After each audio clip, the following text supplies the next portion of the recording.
Bashkimi Evropian ka shtyrë masat e tij të para kundër Shteteve të Bashkuara mbi tarifat e metaleve të presidentit Donald Trump deri në mes të prillit, duke lejuar atë të rimendojë se cilat mallra amerikane do të preken.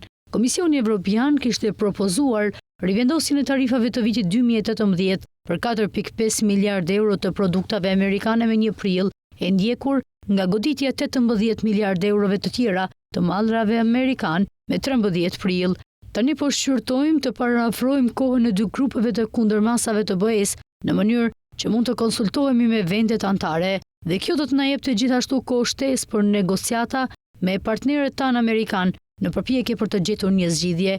Kjo qasje do të na lejonte të japim një përgjigje të fortë ndaj masave të SBA-s, është shprehur Maroš Šefčovič. Tarifat e Shteteve të Bashkuara deri në 25% do zbatohen për çelikun dhe aluminin dhe produkte të tjera. Šefčovič konfirmoi se të gjitha kundërmasat e Bashkimit Evropian kundrejt SBA-s do të hyjnë në fuqi në mes të prillit.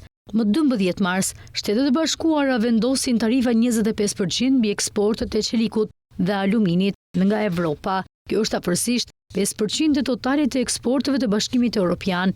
Këto tarifa po dëmtojnë kompaninë, punëtorët dhe qytetarët evropian.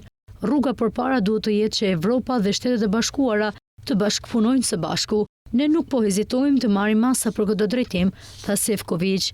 Ai theksoi gjithashtu se Komisioni Evropian do të vlerësojë më 2 prill veprimet e ndërmarra nga Shtetet e Bashkuara dhe do të kundërpërgjigjet në përputhje me rrethanat. Presidenti Donald Trump ka kërcënuar nga ana tjetër se do të vendosë një tarifë 200% për verën, shampanjën dhe pijet e tjera evropiane nëse Bashkimi Evropian zbaton planin për një tarifë shtesë ndaj whiskit amerikan.